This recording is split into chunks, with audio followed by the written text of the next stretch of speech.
we wanted to interview you about your fabulous new book, which I've got here. Thank Uh, you. I mean, it's so in depth and it's brilliant. I mean, it's everything that anyone who's into the paranormal needs on this subject. Really, it's all in here. Thank you. And I think especially relevant to the future of the paranormal and where we go from here, because there's a lot of developments with consciousness. Mm. And I know you tie into that quite a lot. Can you just give our viewers just a brief outline of that book, please? About the book, yes. Well, my background then is relevant probably because from trusted friends and family, I heard stories, that there were no, say, apparent explanation for, and I could not. I could not dismiss the stories. I'll give you an example. My grandfather, he was a machine engineer and a very rational man, and had never set foot in a church or in a kind of new age connection or whatever, but still he was able to hear my grandmother about half an hour before she was coming home. Oh, wow. And that was not just a single event, it was a very regular. So he started to make dinner for her because when he heard that kind of auditive hallucination, or what we should call it. So that was kind of a regular experience. And also the other example, for instance, my cousin was in another town from my hometown, and my aunt had been sleeping after dinner, and my cousin had a rather special encounter in this other town, our capital, Oslo, and a very special, involving specific persons, in specific clothing and all that. And afterwards she called home to her mother, my aunt, to tell what she had experienced. And my aunt immediately, I know, because I was dreaming and I dreamt exactly the same what you experienced. Wow. Yeah. And also, for instance, my aunt, the same aunt, and her husband, they were in bed and he had fallen asleep.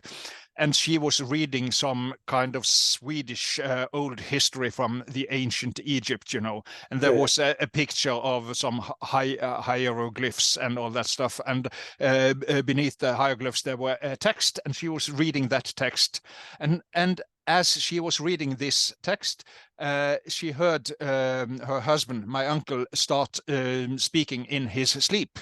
And what he was saying was the exact same words that she was reading, So, how should you explain that? Yeah, how do we? I mean, I know you've used the term a mental internet. Exactly.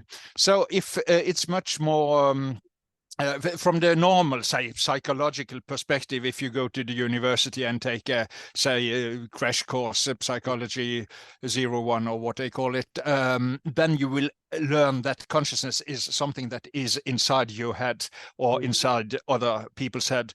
But the mental internet model of consciousness, which I adhere to in my book, is rather that it's a collective field, a sphere of information in which we participate, just like the internet. And then these phenomena are much more easy to explain, because then telepathy, that would be like sending emails in a way, and also clairvoyance would be downloading of information.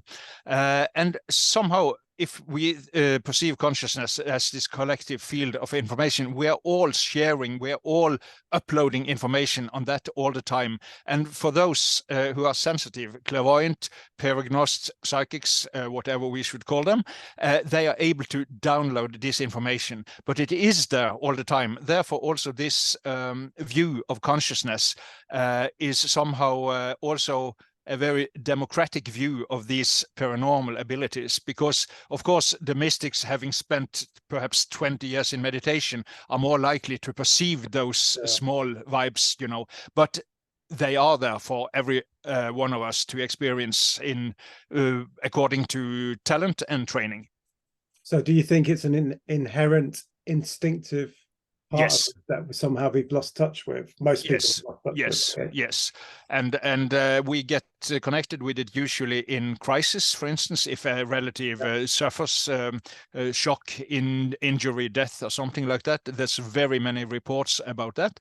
And also if you are deep in sleep, for instance, or deep in meditation, or use hallucinogenics, or in trance, or even brain damage. Because if you think of this in this view of consciousness, it's not created by the brain. It's rather filtered and reduced by the brain, giving us a sorted somehow matrix that we can relate to. So if you, for instance, suspend that filtering, that firewall, to use the internet language, then all the information can come through. And that can also happen if you have brain damage. That is several reports about. I mention it also in my book. So you have to somehow suspend the filtering, and then the information is all there for you to experience